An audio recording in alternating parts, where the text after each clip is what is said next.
Oi, meus cuscuzis, tudo bom com vocês? Eu espero que sim. Se não tiver, eu profetizo que vai ficar comigo tá tudo bem. Louvado seja Deus, porque Deus é bom o tempo todo Deus é bom. Passando para fazer a introdução desse vídeo, tá? E já o encerramento também. Hoje é o terceiro dia de missão. Depois eu conto pra vocês o relato da missão, tá? Tô aproveitando bastante, mas ainda também dá pra mim gravar alguma coisa pra vocês, tá? É isso, gente. A gente voltou com tudo aqui pro YouTube. Eu espero muito que vocês gostem. E é isso. Amanhã, quarto dia de missão. Cheiro pra vocês.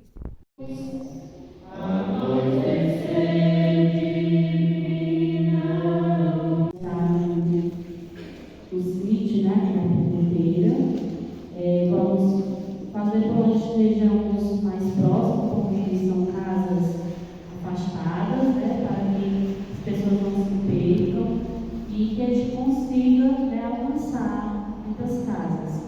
É o terceiro dia que eu não vim domingo. Também é, mas assim, pra geral que vem de domingo, é o quarto dia.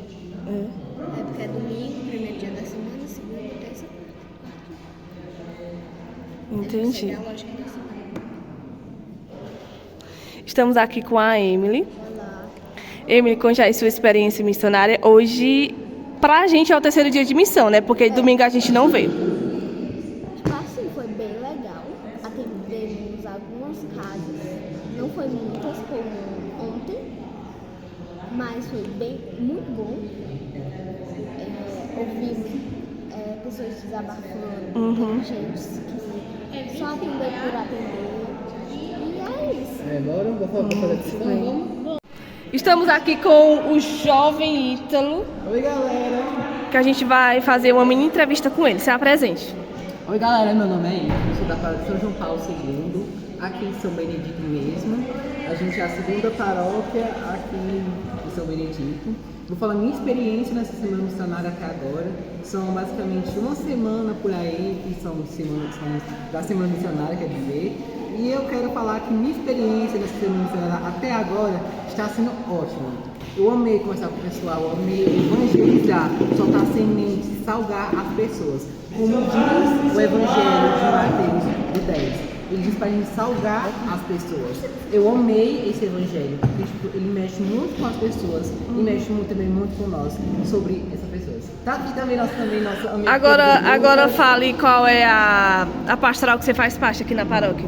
Aqui na paróquia eu faço parte da pastoral dos Coroinhas, faço parte do Ministério de Artes, faço também parte da pastoral da liturgia e o grupo de jovens também aqui. Eu amo estar aqui. O chamado pra coroinha, como é que se deu? Como assim? O chamado, assim, o convite, como é que foi? Como é que se tornou coroinha? Como eu se tornei coroinha, basicamente, eu não sei como explicar, mas a nossa querida Emília aqui, ela sabe explicar como foi a experiência dela sendo coroinha. Pois ela vai contar dela, como é que foi? Eu, há uns 3 anos atrás, eu queria ser coroinha. E minha irmã teve a coordenadora, chamou ela para ela ser coroinha. Aí até que eu também queria entrar nos coroinhas. Aí se passou 2 anos. Aí foi que eu recebi um chamado mais forte e entrei nos coroinhas. Até que tá aqui hoje. E faz quanto tempo? Faz um ano e meio. Obrigado pela sua participação. Ítalo, muito obrigado. Que Deus abençoe sua vida, sua vocação, e é isso. Estamos aqui com o seminarista Joaquim, ele que é de Fortaleza, e vai falar um pouquinho da experiência missionária aqui na paróquia São João Paulo II, São Benedito, Ceará. Bom, a experiência tem sido muito boa, tem sido muito proveitosa. Temos visitado famílias que nos acolhem muito bem, famílias que na pressa do dia a dia, na correria, também acabam não tendo condições de acolher tão bem, mas a experiência tem sido gratificante. A gente tem alcançado muitas famílias, muitas pessoas, tem sido um processo de evangelização muito bom. É uma experiência boa tanto para os paroquianos quanto para nós que já temos essa caminhada missionária na formação como para futuros padres. Entendi. Falando de vocação, dá para resumir o chamado? Bom, meu chamado vocacional começou com a conversão, com o processo de conversão. De forma bem resumida, né? porque nós somos, muitas vezes, guiados pelos pais, né? Sempre, na verdade, que é o exemplo dos pais. Só que muitos de nós acabam, pelo contato com os amigos, com os colegas, duvidando um pouco da fé. Então, o primeiro passo para a minha vida vocacional foi o processo de conversão, onde eu passei muito tempo fora da igreja e, graças à leitura da Bíblia, graças ao estudo da doutrina católica, tive um processo bonito de conversão.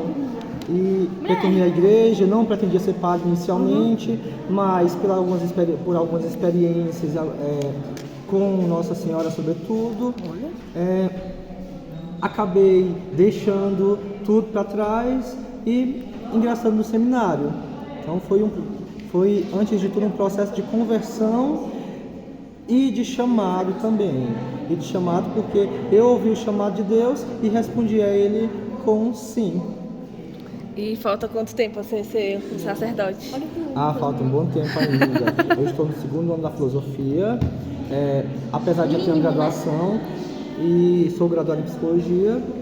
E nesse processo da filosofia, consegui aproveitar algumas cadeiras, é provável que eu termine filosofia logo, ou agora esse ano, ou o primeiro semestre do ano que vem. Então, logo em seguida irei para a teologia. Então, seria um processo de mais ou menos ainda uns 6 anos. Certo. Até me ordenar. Deixa uma mensagem para os jovens, né, sobre chamado, vocação, seguimento a Deus, enfim. O discernimento é de cada um. Então isso é fato. Porém, é necessário que a gente se aproxime de Deus. É necessário que nós, a partir da nossa vivência, busquemos observar os sinais. Às vezes a gente pede sinais grandiosos, a gente pede que venha o anjo do céu com uma mensagem entregada na nossa mão. E não é bem assim. O discernimento ele se dá através da atuação na comunidade. Quando nós atuamos na comunidade, quando nós atuamos na paróquia, nós conseguimos enxergar onde nós nos encaixamos.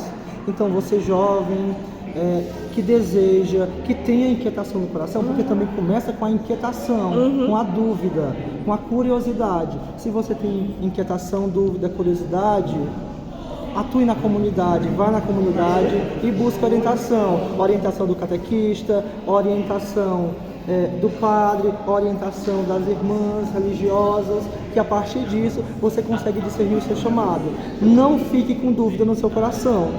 Procure a igreja, procure Nosso Senhor, procure Nossa Senhora e se deixe guiar pelo Espírito Santo. Muito obrigado pela sua partilha, que Deus e Nossa Senhora abençoe sua vida e sua vocação, e é isso. Amém, abençoe a nós todos. Jesus sentou-se defronte do cofre de esmola e observava como o povo deitava dinheiro nele. Muitos ricos depositavam grandes quantias. Chegando uma pobre viúva, lançou 2 pequenas moedas no valor de apenas um quadrante. E ele chamou os seus discípulos e disse-lhes: em verdade vos digo, esta pobre viúva deitou mais do que todos os outros que lançaram no cofre, porque todos deitaram do que tinham em abundância. Esta, porém, pôs de sua indigência tudo o que tinha para o seu sustento. Palavra da salvação. Glória a vós, Senhor. Fazendo a missão de porta a porta, levando a palavra de Deus a tantas pessoas necessitadas, a tantos corações que necessitam da palavra de Deus, mas que muitas das vezes também precisam de um bom dia, um sorriso, uma atenção. E dentro desse sentido, olhando para a liturgia escolhida dessa quarta-feira, quando o Evangelho ele vem trazer esta mensagem da viúva, nós podemos parar para refletir que também esta viúva é uma dessas famílias, é uma dessas pessoas que necessitam também desta atenção, também precisam desta sensibilidade, porque a viúva, na sua entrega, na sua disposição em se doar, ela não apenas oferta as moedas, ela dá tudo de si, ela dá tudo que tem, ela dá o seu sustento. Portanto, esta viúva, que dentro do seu contexto, que dentro da sua época, por muitas vezes era injustiçada, que por muitas vezes era tida ou era vista como aí uma desgarrada, a palavra do Senhor vem nos confrontar dentro dessa perspectiva de que aquela que supostamente sofre as injustiças é a que mais doa, é a que mais entrega. E aqui nós não estamos falando de valores, mas nós estamos falando da entrega de vida, da entrega total. Por isso, esta viúva que sofre tantas injustiças dentro do seu contexto, ela podia muito bem pegar essas moedas e guardar para si. Ela podia muito bem se proteger. Ela podia muito bem guardar como uma realidade de segurança, como um contexto aqui para o seu sustento, porque como a própria palavra vai dizer, essas duas moedas era a única coisa que ela tinha para se sustentar. No entanto, o Evangelho, ele sofre uma mudança sofre uma mudança de contexto. Então aqui a fala, o Evangelho ele vai trazer uma mudança bem interessante para nós, porque ele não vai falar somente da oferta no quesito dinheiro, ele vai falar agora da oferta no quesito amor. Porque dar tudo de si, tudo que tem é falar de amor. Dar tudo de si é falar desse amor que nos sustenta. Portanto, esta viúva que sofre tantas injustiças, tantas inseguranças, ela prefere dar a sua segurança, o seu tudo, em nome do amor. E ao olhar a cruz, nós contemplamos essas duas figuras ao mesmo tempo. Esse amor que ele não quer retribuição. A oferta da viúva é basicamente isso. Não quer retribuição, porque ela dá tudo que tem. Jesus no altar da cruz também, se nós olharmos e analisarmos, apesar de nossos erros, das nossas fragilidades, Deus ele se doa, ele se entrega por amor. Então aqui não é uma retribuição. E talvez a mensagem central deste Evangelho, aquilo que de mais essencial desta palavra, advém justamente dessa realidade, de onde o amor verdadeiro, ele não nasce da abundância. O amor verdadeiro, ele não nasce da abundância, mas ele nasce da escolha, da capacidade de decidir se doar, mesmo ainda dentro das perspectivas e dentro das realidades de dores, como é o contexto dessa viúva. Por isso, meus queridos irmãos, nós somos convidados durante esta noite a nos aprofundar justamente nessa entrega, a nos aprofundar justamente dentro desse conectivo da entrega da viúva e da entrega também nossa. Até que ponto nós temos nos doado, até que ponto nós temos mantido a nossa relação com Jesus Cristo, mas não somente com Ele, mas com a pessoa do irmão. Percebam que enquanto muitas pessoas buscam os holofotes, buscam aí, na nossa linguagem mais comum, se mostrar diante da sociedade, existe aqueles que dentro da sua inutilidade, se é que nós podemos dizer assim, aqueles que dentro da sua pequenez buscam se doar, se entregar de uma maneira mais autêntica. E talvez não, e com toda certeza, o reconhecimento de Jesus Cristo parte dessa entrega, dessa doação de Jesus, dessa viúva que se doa totalmente. Por isso, nós que estamos durante esses dias, também somos convidados a analisar, a nos aprofundar dentro dessa realidade de tantas famílias, de tantas pessoas que têm sede, que precisam da palavra de Deus, que necessitam, na verdade, da palavra de Deus, mas que precisam apenas do incentivo, precisam apenas também de olhar para a nossa vida, sobretudo de todos nós que somos missionários, que levamos a palavra, ver se a nossa vida também é um testemunho, ver se a nossa vida também ela está sendo esse sentido de entrega, de doação, ou se a nossa missão ela busca reconhecimento, ou se a nossa missão ela busca um local de destaque. É isso que nós devemos nos perguntar, é isso que nós devemos nos questionar, porque a palavra do Senhor, como nós temos ouvido aí, desde a palavra do bom semeador, como da ovelha perdida, nós somos convidados a esta entrega. O semeador que sai para semear e derrama, joga as sementes de propósito. A ovelha que se desgarra aqui pelas fragilidades do caminho mesmo. Mas hoje, olhando para a perspectiva dessa viúva, nós somos convidados a também nos colocar diante dos pés do Senhor, aos pés do Senhor, e manifestar tudo aquilo que nós temos. Se nós não temos nada, nós ofertamos a nossa vida. Se nós não temos nem nossa vida para ofertar, ofertar as nossas tristezas, ofertar as nossas dificuldades. Porque muitas vezes nós pensamos que ofertar a Jesus Cristo é somente as alegrias, somente aquilo que nós temos de bem material, e não. Ofertar a Jesus Cristo é também ofertar aquilo que temos, que somos, as nossas alegrias, as nossas tristezas.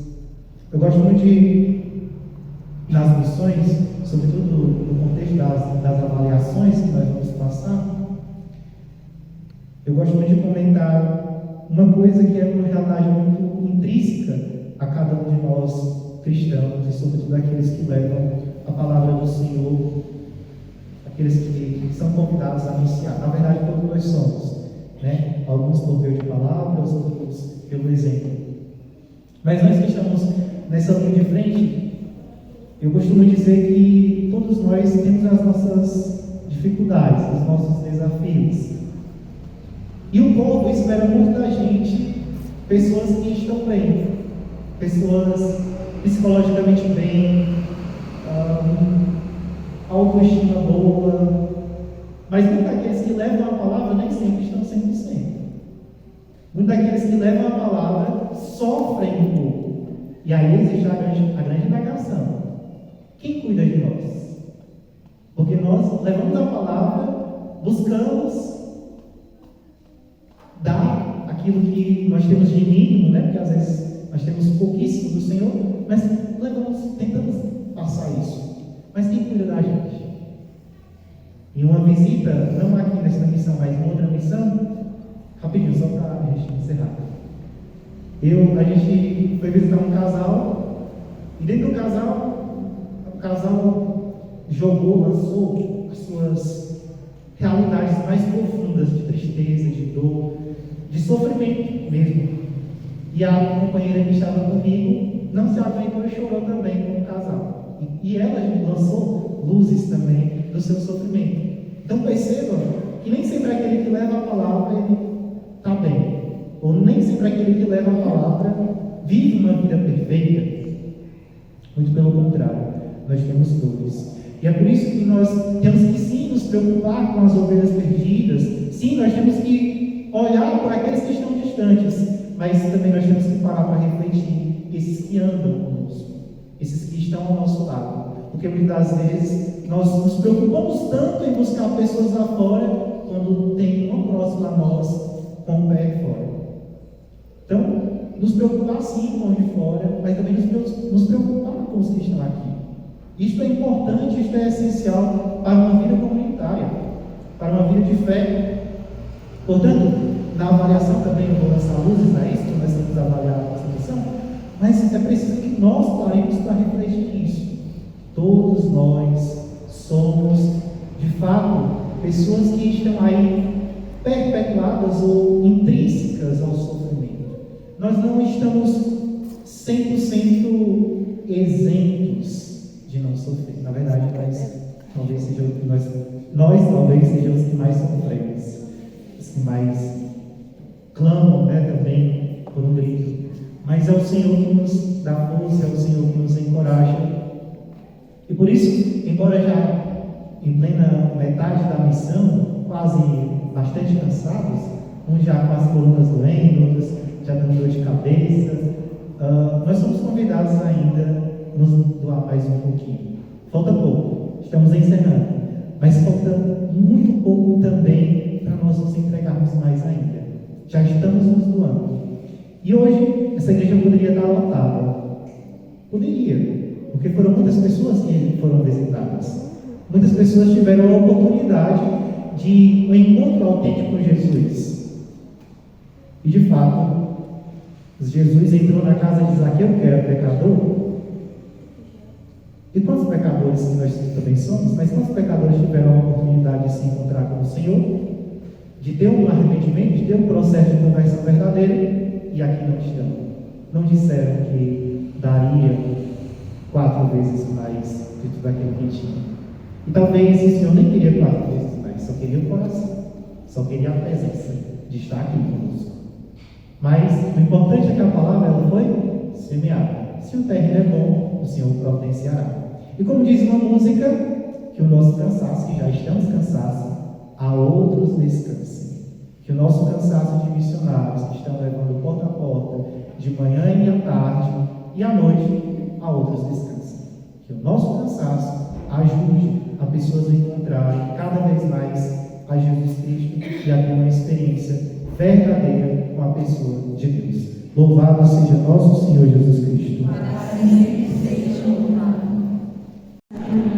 Graças e louvores sejam dados a todo momento. Santíssimo e Diviníssimo Sacramento. Graças e louvores sejam dados a todo momento. Santíssimo e Diviníssimo Sacramento. Glória ao Pai, ao Filho e ao Espírito Santo. Glória no princípio, agora e sempre. Amém. Pai nosso que estais nos céus, santificado seja o vosso nome. Venha a nós o vosso reino. Seja feita a vossa vontade, assim na terra como no céu. O pão nosso de cada dia nos dai hoje. Perdoai as nossas ofensas, assim como nós perdoamos a quem nos tem ofendido. E não nos deixeis cair em tentação, mas livrai-nos do mal. Amém. Meus irmãos, este é o Cordeiro de Deus, aquele que tira o pecado do mundo. Senhor, eu não sou digna de que entreis em minha morada, mas dizei uma só palavra e eu serei salva. Amanhã, quinta-feira, as visitas, que seriam só pela parte da manhã.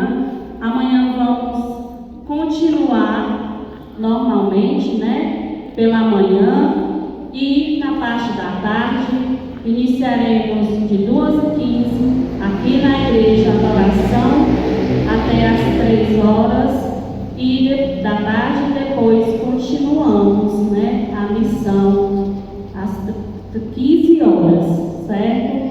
Então, amanhã vamos continuar nessa missão. O bairro, estaremos ali no Imperial, Jardim Imperial, e depois continuamos aqui no bairro próximo da UPA, para concluir, o dia de amanhã.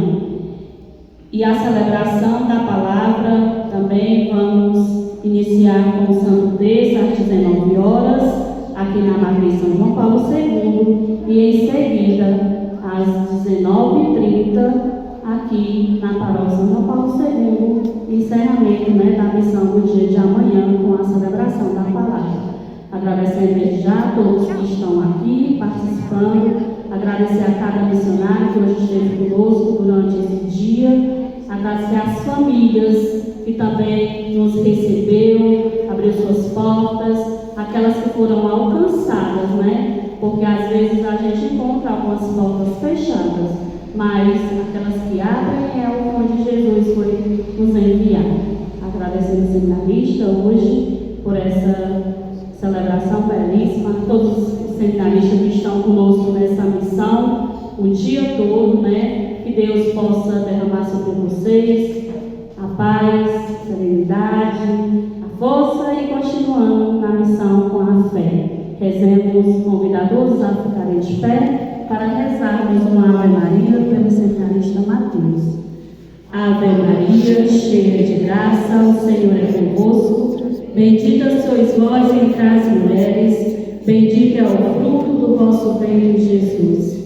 Santa Maria, Mãe de Deus, rogai por nós, pecadores, agora e na hora de nossa morte. Amém.